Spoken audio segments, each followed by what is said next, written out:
All right, what is my opinion about the significance of liturgy?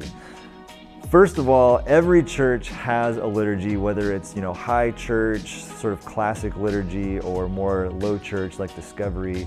All that means is that there is like a thing that we do, right, when we get together. So first of all, I would just say that every church, every community has a liturgy that it follows, whether it's formal or informal. Second of all, I think the traditional liturgies are very rich and have a lot of great things to offer and a lot of good things to explore. I know for some people who grew up in that, there's maybe a walking away from that because it felt dry or formulaic. And then for other people who maybe didn't grow up with that, there's an attraction to it because it seems historic and tied into something bigger. So I would encourage you, wherever you're at with that, to just explore it and see what it has to offer for you. Because again, there's a lot of really great stuff within the different liturgies that different church traditions have.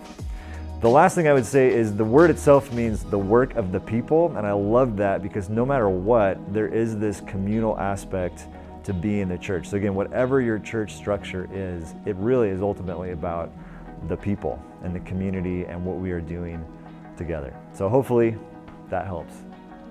How can you be praying for me? First of all, thank you for asking and offering to pray for me. I would just say be praying for our family. The fall is a really busy time with our kids going back to school and a lot of ministry stuff happening and both of us working. So just pray for health, pray for peace in our home, for good times and good conversations with our kids as they process stuff that they're experiencing.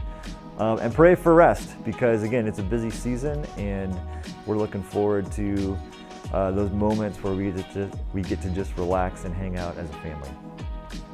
All right, recommendations for fun things to do in Davis and Yolo County. Well, number one, the bike path and doing the full 12-mile loop is always a great time, okay? Number two is the corn maze in Dixon is apparently, I didn't even know this until like 30 seconds ago, apparently the biggest one in the world. This is the time of the year to check that out. Go do the corn maze. And then the last one would be to get coffee with James Collington. If you want to have a good time, take James out to coffee. He'll make a silly joke or some sort of bizarre metaphor that you did not see coming. It'll be worth your time and your $5. All right, what is my story? I'll be quick. I was raised in the church. My dad was a pastor. We had some crazy adventures, lived in India for a year.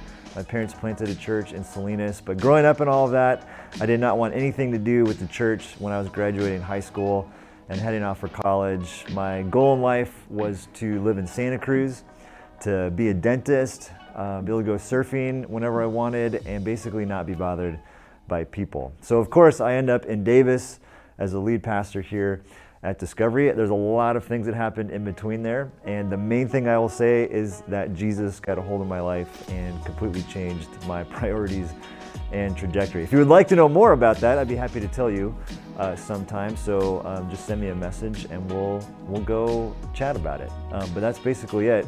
So be careful when Jesus gets a hold of your life. You may end up someplace that you would never have imagined.